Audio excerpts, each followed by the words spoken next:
Les travaux de la conférence sociale ont débuté ce matin et c'est là jusqu'au 22 octobre prochain. C'est pour instaurer un climat de paix sociale pour un développement économique et social. Participent à cette conférence le gouvernement, les partenaires sociaux et les acteurs du secteur privé. Partir ou périr, c'est l'intitulé du roman de Djibril Bah qui vient de paraître. L'ouvrage décrit les conséquences liées à l'immigration. Merci de nous rester fidèles sur ORTM1. Mesdames et messieurs, bonjour et bienvenue. Les travaux de la conférence sociale dans le domaine du travail ont démarré ce matin et c'est là pendant une semaine. Participent à cette conférence le gouvernement, les organisations syndicales et les acteurs du secteur privé. L'objectif est de parvenir à une paix sociale afin de s'attaquer aux objectifs de développement économique et social. La cérémonie d'ouverture est placée sous la présidence du Premier ministre par intérim, le colonel Abdoulaye Maïga. Mais voyons l'enjeu de la conférence avec la ministre du Travail, de la fonction publique et du dialogue social, Diawara Awapoul Diallo, s'est entretenue avec Alucine Touré. Depuis 2012, notre pays, le Mali, connaît une crise politico-sécuritaire. À cette crise politico-sécuritaire s'ajoute également une crise sociale, donc avec son corollaire de grève souvent illimitée, ce qui perturbe énormément le climat social. Vous savez également que pour arriver à un apaisement du climat social, le programme d'action gouvernementale inscrit en priorité la conférence sociale. Également, cette conférence sociale est une recommandation forte des recommandations des assises nationales de la refondation. Les acteurs concernés sont le gouvernement, les partenaires sociaux, donc le Conseil national du patronat du Mali, les organisations syndicales, donc il y a l'UNTM, il y a la CSPN, il y a la CMT et il y a également la CDTM, donc plus d'autres organisations syndicales non affiliées. Il y a une commission qui a été mise en place. Le gouvernement, les partenaires sociaux sont représentés dans toutes ces commissions. Et ensuite, des mesures correctives et des recommandations fortes seront traduites en plan d'action. Parlons à présent de Maouloud. Dans la ville de Tombouctou, les fidèles musulmans ont prié et récité les louanges du prophète, paix et salut sur lui. Ils ont aussi fait des bénédictions pour une transition réussie. Chirfi Moulay Aïdara. À l'occasion du Mawlud 2022, les populations du quartier Bellefarandi de Tombouctou ont aussi procédé à la lecture du Coran et aux poésies. Tout cela pour magnifier le prophète et louer le Seigneur pour une transition réussie et que la paix revienne dans notre pays. C'est une joie de me trouver parmi les siens pour qu'ensemble nous puissions implorer le Tout-Puissant pour son pardon. Ce qui nous est arrivé, c'est nos péchés.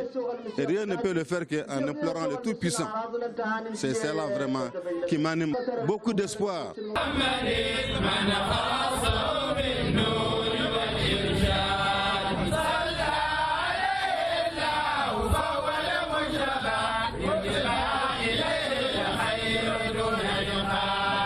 Aujourd'hui, la réussite de la transition, c'est la réussite du Mali.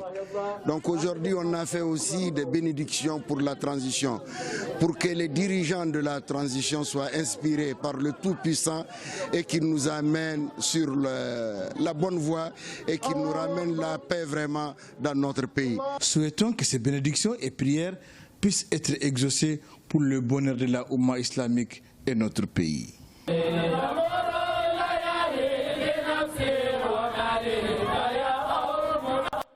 Amin. Et comme chaque année dans la cité des Askia, les fidèles musulmans de la ville se retrouvent à la mosquée de Djoulabougou au cœur de la ville pour magnifier l'événement à travers des prêches et des bénédictions. Cette année, les membres de l'association des ressortissants de Tombouctou à Gao, autorités administratives et autres fidèles se sont joints à la cérémonie. Rakia Touré et Alassane Amadou. Ce samedi 15 octobre, la communauté musulmane a célébré la fête commémorative de la naissance du prophète Mohammed, paix et salut sur lui. Tradition respectée par l'association des ressortissants de la région de Tombouctou à Gao. Une forte communauté présente dans la cité des Askia et qui célèbre chaque année l'événement. Les fidèles musulmans se retrouvent à la mosquée de Djoulabougou pour faire des prêches et des bénédictions pour le pays. C'est une habitude pour nous, c'est quelque chose que nous avons trouvé avec nos grands-parents, nos arrières depuis. Ce n'est pas aujourd'hui que chaque année, quand la date arrive, c'est une grande fête pour nous. Pour la circonstance, une brève présentation sur la vie du prophète a été faite. Un homme de vertu, un homme qui est caractérisé par la tolérance, le pardon, des vertus que Allah subhanahu wa ta'ala lui a enseignées. C'est l'occasion pour nous de commémorer sa mémoire. Cette cérémonie s'est déroulée en présence du directeur de cabinet du gouverneur de Gao, du préfet du cercle de Gao et plusieurs autres personnalités de la région. Troisième édition du concours de lecture des Saint-Coran, c'était hier au mémorial Modibo Keïta. L'initiative est de l'association Moulay Idriss et Alliés qui célèbre ainsi les meilleurs talibés et récompense les partenaires. Une histoire au service de l'amour, la paix et la cohésion. C'est à travers ce thème que la cérémonie a eu lieu, marquant ainsi la célébration du Mawlud de 2022. Alpha Maïga.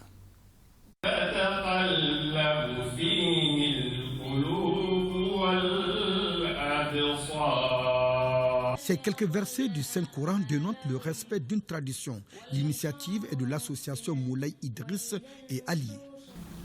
L'occasion nous est encore offerte pour la troisième année consécutive de nous retrouver pour communier dans un cadre amical et fraternel en ce jour béni qui consacre l'anniversaire du baptême de notre cher prophète Mohammed, paix et salut sur lui. L'événement qui nous réunit est certes très simple, mais plein de signification. Après un long processus de sélection entre une vingtaine de jeunes, soumis à l'exercice de la lecture du Saint-Coran, un jury compétent et dévoué en la matière a retenu 3 parmi ceux-ci, qui seront primés après qu'il nous ait gratifié de la lecture de quelques versets du Coran. Ainsi, les lauréats ont reçu chacun un Coran plus une enveloppe symbolique.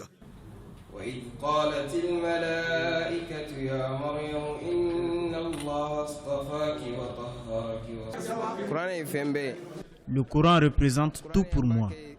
Nous remercions Dieu d'avoir gagné ce prix. La cérémonie a été placée sous le thème « Une histoire au service de l'amour, la paix et la cohésion sociale ». Moulay Idriss, connu sous le pseudonyme de Idda, est descendant de la lignée chérifienne du prophète Mohammed sallallahu alayhi wa sallam. Il débarqua au nord du Mali au XVIe siècle en provenance du Maroc et s'installa dans la boucle du Niger dans les environs de l'actuelle commune rurale de Bamba, cercle de Borel. Goundji devient ainsi le centre névralgique de l'enseignement islamique qui se répandit dans toute la zone. L'enseignement islamique à Goundji et aux alentours est réputé modéré et appelle à la paix, au vivre ensemble et à la cohésion entre toutes les communautés. Les partenaires comme le groupe Toguna Agro-Industrie, l'ONG El Farouk et l'ambassade du Qatar au Mali ont félicité les organisateurs d'une telle initiative. Les responsables du conseil communal de la mairie de la commune 3 du district de Bamako étaient face à sa population. C'est à la faveur d'un débat public sur le budget primitif 2023 de la mairie, un exercice démocratique qui a pour but de permettre aux citoyens de comprendre le fonctionnement du budget. La balance générale du budget primitif est équilibrée en recettes et en dépenses. Elle s'élève à plus de 5 milliards de francs CFA. Reportage Adama Traoré. Le budget primitif ainsi élaboré est réparti comme suit. Les recettes sur fonds propres s'élèvent à plus d'1,5 milliard de francs CFA et les fonds transférés s'élèvent près de 4,4 milliards de francs CFA. Le budget d'année en année, ça augmente.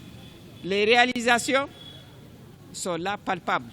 Mais la grosse difficulté cette année, comme les années antérieures d'ailleurs, à cause de la crise, les transferts de l'État, les subventions de l'État ont diminué parce qu'il y a la crise. Les échanges autour de ces budgets permettent aux citoyens, à travers cette restitution publique, de mieux comprendre le fonctionnement. Il faut que nous soyons encore plus ambitieux. Ce qui a été fait, certes c'est mieux, mais on peut faire mieux que ça si tous les citoyens de la commune 3 se donnaient la main afin que nous puissions pallier aux problèmes itinérants par rapport à l'obstacle de l'obtention de nos budgets prévisionnels. Par ailleurs, les maires invitent ses concitoyens à s'acquitter de leurs devoirs civiques pour permettre plus d'investissements dans la commune. Direction la deuxième région. Le 15 octobre, journée mondiale du lavage des mains au savon, a été célébrée samedi dans la commune rurale de Tienfala, cercle de Koulikoro. À cette occasion, les populations ont bénéficié des kits d'hygiène. Pour rappel, cette journée vise à sensibiliser les populations sur l'importance de la pratique du lavage des mains au savon. Daouda Kouni. À l'école de Tienfala, dans le cercle de Koulikoro, une vague de communication permettant de sensibiliser les communautés sur l'importance du lavage des mains au savon a marqué cette cérémonie commémorative de la journée mondiale du lavage des mains au savon. Le choix de l'école est stratégique. Le lavage des mains, vous le savez, c'est obligatoire que ça rentre dans les habitudes de tout le monde, ne serait-ce qu'à cause de la pandémie de coronavirus qui a rappelé à tout le monde et l'importance du lavage des mains en matière de prévention. Les autorités lancent un appel pressant pour que ce geste qui protège contre les infections soit une action de tous les jours dans le comportement de tout un chacun. Pratique essentielle de l'hygiène corporelle, le lavage des mains est le premier geste de prévention. En effet, les mains restent l'un des premiers vecteurs de contamination et de transmission des maladies. Dans l'espoir que chaque enfant ici représente chaque enseignant tenant une classe transmettra ce beau message. Cette belle pratique salvatrice à tous ceux qui auront l'opportunité de croiser pour le bonheur de tous. Ce lancement régional de la journée mondiale de lavage des mains au savon à Tienfala était soutenu par l'UNICEF. En 5e région, 10 communes ont reçu leur certificat en assainissement total piloté par les communautés ATPC. Ces populations viennent de renoncer à jamais avec la défécation à l'air libre. La cérémonie de certification fait suite à une compétition entre 10 communautés, une initiative de l'ONG Action Mopti et l'UNICEF à travers le gouvernement néerlandais et la coopération allemande. Idrissa Keita. Promouvoir l'assainissement total piloté par la communauté ATPC à travers une compétition mettant en prise 10 communautés de Sio et Sokura. À l'issue de cet exercice, il ressort que toutes ces communautés ont adopté les bonnes pratiques d'assainissement. Et ces signatures de certification et la plaque de certification engagent désormais ces communautés à une obligation de résultat en matière d'assainissement. Chacune de vos familles est dotée d'une latrine équipée d'un dispositif qui limite la prolifération des mouches à partir des fosses. Cette cérémonie est aussi l'aboutissement d'un long processus qui a débuté par le déclenchement, la formation des acteurs, de mise en œuvre, la construction des latrines. Désormais, la défécation à l'air libre sera un triste souvenir dans ces différentes communautés. Le préfet a fait le tour des latrines pour s'assurer des conditions d'hygiène et d'assainissement. Nous pouvons compter sur la disponibilité, l'engagement et la détermination de tous, mais aussi sur la constante dans les activités de sensibilisation pour que la construction et l'utilisation des latrines par tous deviennent une habitude de tous les jours. Cette initiative découle de la volonté de l'ONG Action Mopti et son partenaire l'UNICEF. Ouverture à Korofina dans la commune 1 du district de Bamako du complexe scolaire universitaire Boubousso, un groupe éducatif dont la mission est de former des leaders. Le complexe a plus de 40 filières de formation en son sein. Mohamed Sangari. Après Kaye, Mopti, voilà implanté à Bamako l'université Boubousso, IBS. Cette université qui est ouverte aux étudiants maliens et étrangers ambitionne d'améliorer la qualité de la formation. Pour les responsables de la structure, il s'agit aussi de résoudre l'inadéquation de la formation liée au marché de l'emploi et cela en conformité avec les exigences du ministère de l'Enseignement supérieur. Nous formons les jeunes dans les métiers d'avenir, quand nous prenons le centre privé supérieur agropastoral de l'université Bobosso, nous avons des filières comme génie minier, nous avons des filières comme la géologie. Prenons l'école de santé, nous avons des filières de formation telles que les sages-femmes, telles que les laboratoires, c'est des filières de formation d'avenir.